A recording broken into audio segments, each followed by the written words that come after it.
在传出来，军校的课程有跟动，要删除中国近代史，加入世界历史哦。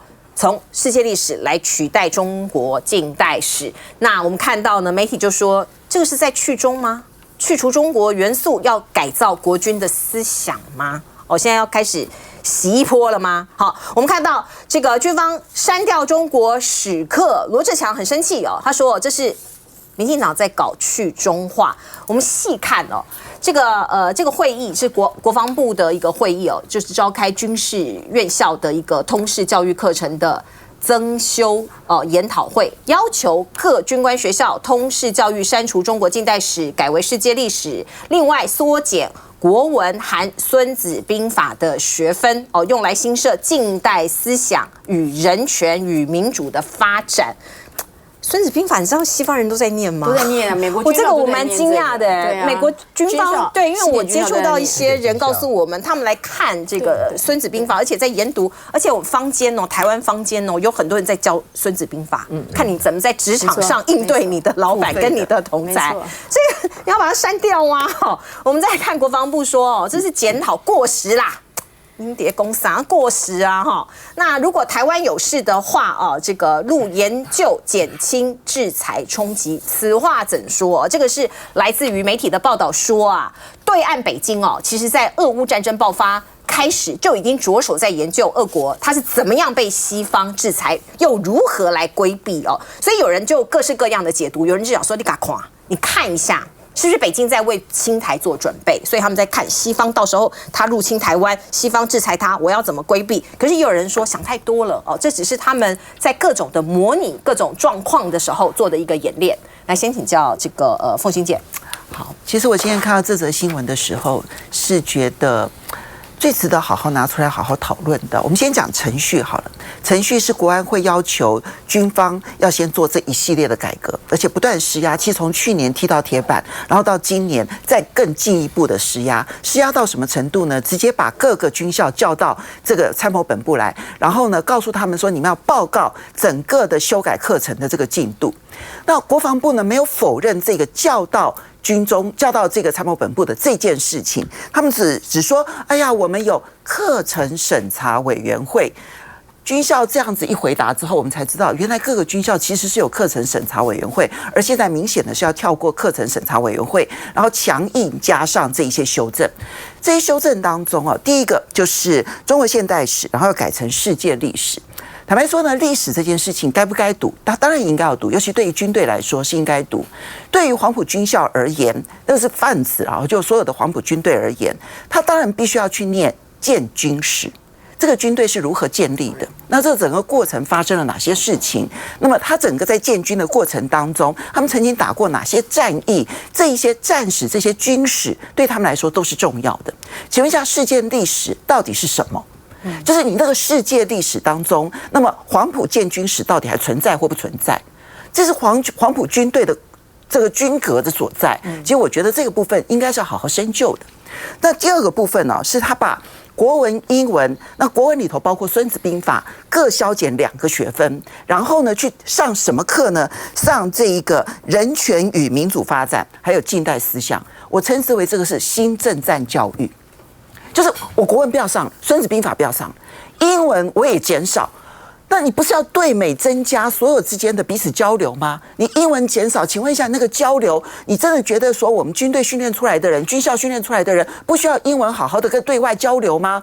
那么他说这个部分也可以省，《孙子兵法》也可以省，这些战略的思想上的，通通都可以省。要去上什么？上近代思想，上人权与民主发展。坦白说，台湾哦，其实在整个政党轮替的过程当中，被全世界公认是典范，就是因为军队的中立这件事情，我们做得非常非常好。那你今天要上的这些东西，到底要灌输的是一个什么样子的思想？所以我说，这个就是白色恐怖时期的那一个政战教育重新复辟，就是重新要做一些政治思想。只是这次的政治思想说近代思想啦、人权与民主发展，各式各样的包装的内容到底是什么？所以今天黄埔军校它的建军史，我们不让它好好的上。那么军史好，如果你要上世界历史的话，可以你把国际上面所有的这一些军史好好的来研究一番，这也是一件对的事情。但是孙子兵法也不学，英文也不学，你真的觉得想一想现代思想就能够有近代思想了吗？我觉得这可能是要落实赖清德总统的洗涤人心的前兆吧，对不对？那我想，因为那个刚刚副副已经非常讲得非常清楚，就我们得到的讯息也都是，就是他们全部被叫到参谋本部去，然后要求这些人能够提出他们目前来说对于这些课程到底落实到什么样的一个程度。我觉得自己个人来说的话，说实在，有很多的军事专家也提到了，你如果不要上这些，那你需要起码可以上个军史或战史等等之类的。我比较好奇就是为什么会把《孙子兵法》给拿掉？你知道，在国外有很多人特别把《孙子兵法》翻译成不同的版本，然后呢，不管在你刚刚所提到职场，还有在西点军校当中，他们其实就会非常钻研我们的《孙子兵法》，这是我们自己文化传统的一个累堆。你现在把它洋气的，然后外面的人却把它捧在手上里面，我不晓得这是不是符合所谓你们所认为的民主的一个潮流。不过我觉得最重要的就是知己知彼才可以百战百胜啊！我们国军历经的从中国大陆里面的剿匪抗战，然后到我们这边的，所以你看对黄埔的精神、空军建桥的精神，这些你不是要一贯的脉络一直过来之后，你的国军才有办法对于这个国家的一个认同度。这就是一个脉络，这就是一个逻辑啊！我觉得我们的国家已经是正常化的，而且已经是国家化了。你要强化这个军人对国家的一个认同，不是透过你改变这个东西就有办法来做一个处理的。我觉得我们现在目前为止来说，接下来大家比较担心的，那你从这个课程开始改起，下一步会是什么？会不会是军歌？会不会是所谓的军校的校歌？会不会把这个所谓的黄埔的这个党旗又要开始把它翻出来？这个不能够用这个党旗的这个方式来做一个处理。真的，我们还是必须强调，刚刚凤馨也特别提到的英文，真的要跟美国来做沟通，你却把这个时数变得降低，然后来做这样的一个处理，这对整个国军的这个文化的发展来说，绝对不是有利的。委员要教世界史，我不反对，你就另外再开一个课嘛，世界史嘛。因为世界上以军人来讲，要学的东西真的很多。你说拿破仑啊，这些都一大堆嘛，你可以学。那这个是不冲突的东西嘛。可是《孙子兵法》真的是很重要。人家都认为西方就有个克劳塞维兹，东方就是个孙子。对啊。我坦白讲，我在三军大学也有一段时间，这个教过《孙子兵法》。是我个人的感觉，《孙子兵法》谈了很多的事，即使谈战术。都常常进入哲学的层次，进入抽象的层次。克劳塞维兹谈战略的时候，还是脱离不了战术的层次。所以这两个人相比，我认为孙子比克劳塞维兹还要更胜一筹，还要更胜一筹。譬如说，我们讲说，善战者动于九天之上，当时作战空间都在地面了，他怎么会想到有空中？善战者动于九天之上啊，从上而下来。你这就是孙子，他超越时空，这是他的伟大。所以我不知道他们要怎么搞。现在是这样啦，政治是无所不在的。这些军人一方面我也蛮同情他们的啦。天要下雨娘要嫁，你怎么办？在人屋檐下，你要当将军就不得不低头，你要升官更不得不低头嘛。上次总统选举前，突然间发一个新闻，前几天说中共的这个飞弹。发射飞弹飞过台湾的上空，有这回事吗？卫星啊，对不对？这是人造卫星，而且呢用英文出去，然后出口再转内销。我就觉得这很莫名其妙一件事情嘛。这跟军方当然是一定是有关的。我的感觉是这样子啦，你就把中国大陆当敌人好了啦。其实中国大陆真的带给台湾太多的辛苦，把它当敌人好，就算你这样做，你要不要了解你的敌人？他就在你的旁边。全世界大家都认为，除了美国以外，第二强大的就是中国大陆。不管他是你的朋友，还是你的敌人，还是非友非敌，都值得你去研究他，对不对？我们外贸的对他的依存度如此之大，军事上呢，中国大陆对台湾的压迫是如此之大，你不去了解他，这是很荒谬的事。另外人说不要忘本啦，不要什么事都跟政治连在一起啦。你知道很多人都去到大陆去。扫墓，我们附近的这个美浓，很多大家族都早就回去大陆扫墓，他们回来变共产党了吗？有回来说要革命吗？也没有这回事嘛。甘乃迪我喜欢他那个原因啦，甘乃迪他的祖籍是爱尔兰，他1963年到爱尔兰去访问的时候，他特别跑到 Wexford County， 他的祖先所来的到美国的祖先就是从那边出发，是他特别到那个小镇去造访，他可以不必嘛？伦敦什么的，如果按照台独的讲法的话，祖先就是祖先，我们就是我们了嘛，对不对？人他乡祝酒忆故乡嘛，你刚才你还在怀念什么？你祖先，那你多少年前的事情了？从爱尔兰那个地方逃到这个美国来寻找更好的生活，就是够了嘛？你何必这样子？所以我的感觉就是说，你知道拜登也回去了，拜登好像是去年还是前年，也是爱尔兰人，他也回去了。所以我觉得对祖先慎终追远哦，其实是我们的美德啊。我们不要抛弃它，这个东西不必跟政治粘在一起。你回去扫墓，我也回去扫墓过啊。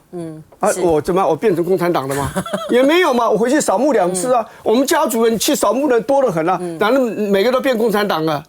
我上个月也回去扫墓了，我也回来，我也没有变共产党。好，我们进一下广告。你跟我不一样。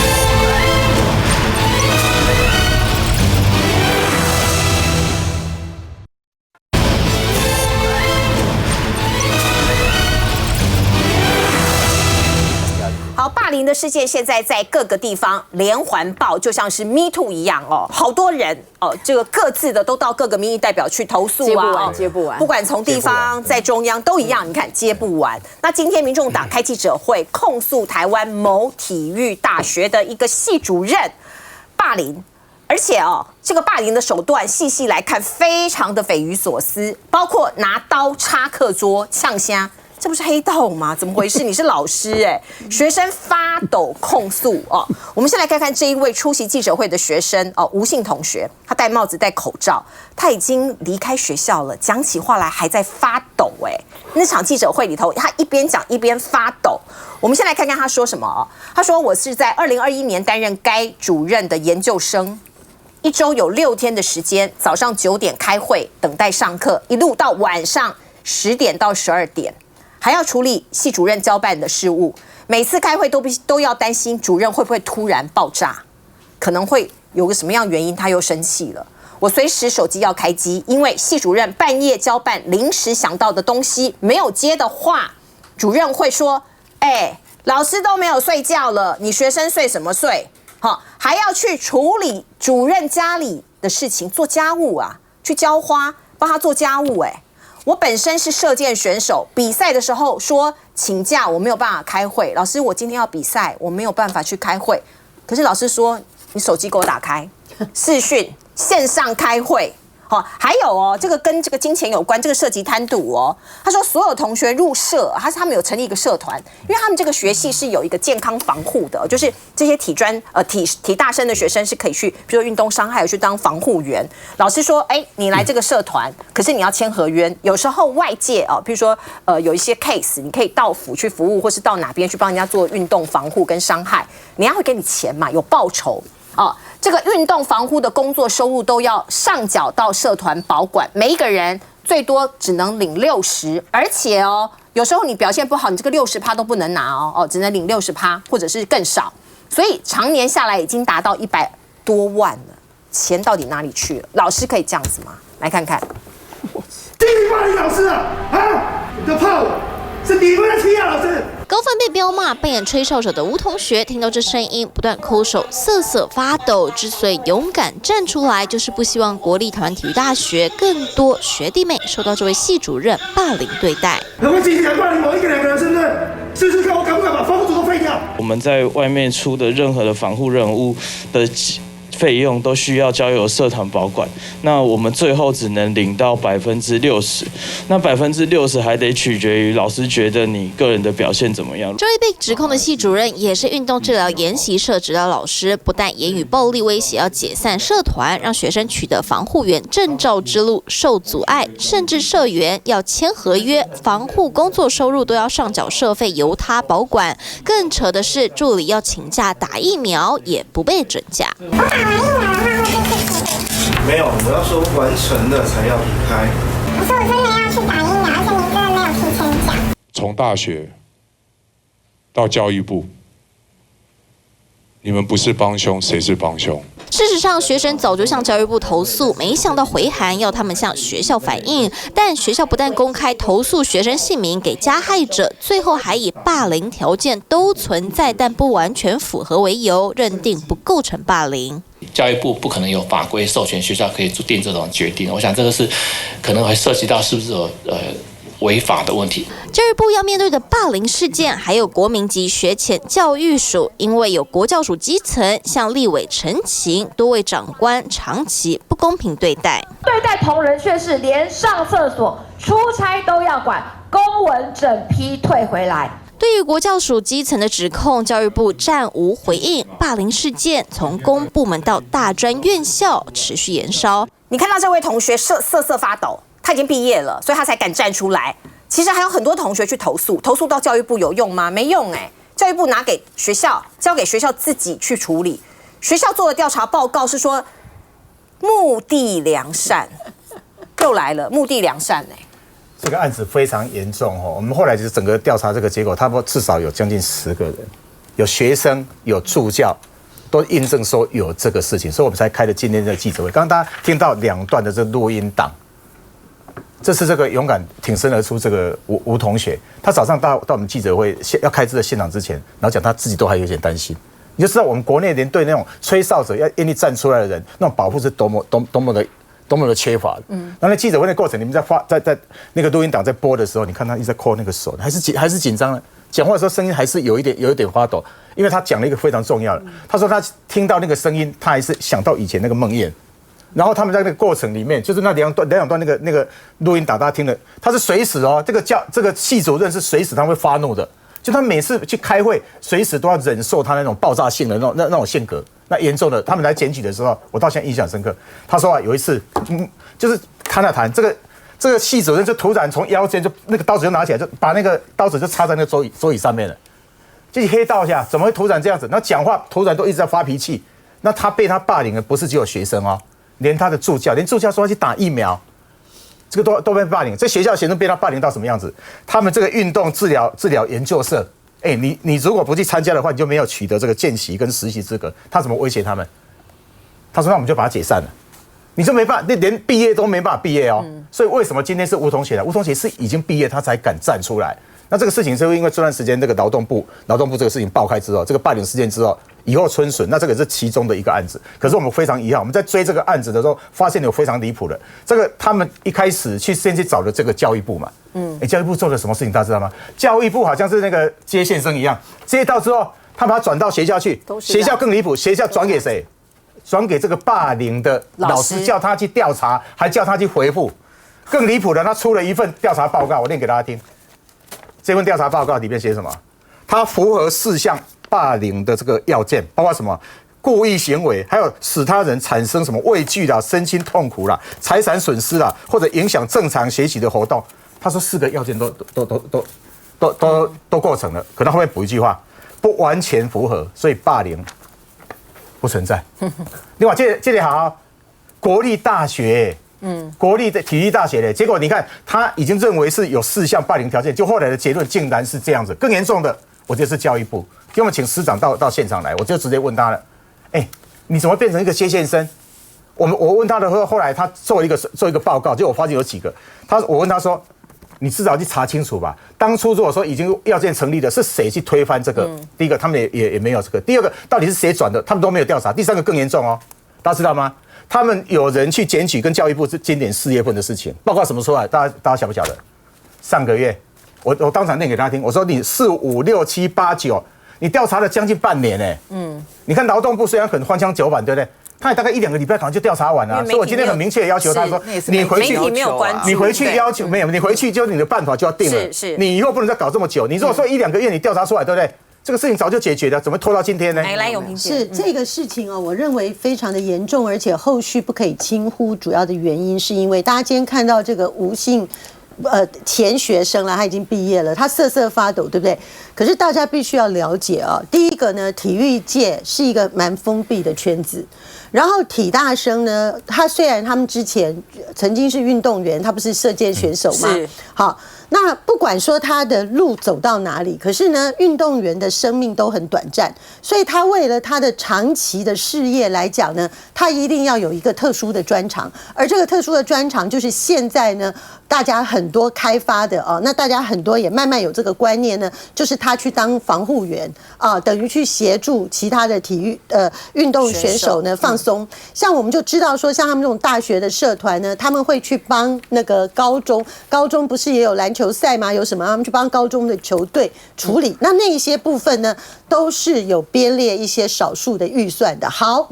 现在最危险的麻烦的问题就是说呢，他那个社团不仅刚才我们那个委员讲的说他会胁迫说我要取消，他扣他的钱呐，他扣他的钱呢，签约呢你只能够拿60%，而且呢，这个老师还可以根据你的表现，就是你有没有合我的心意决定你拿多还拿少。那你敢不敢跟老师对抗呢？你不敢啊，因为很简单，不只是说他是不是威胁解散社团，而是说为什么他在比赛之中，老师叫他上线开会，他都不敢不去，因为他们这个圈子很小，他就算毕业之后，如果他要继续从事这个行业，他们的求职的方式也是仰赖学长、学弟、学姐、学妹的这种提携，而且呢，也是跟老师的那个圈子一样。所以，如果这个老师他去压迫其他的人，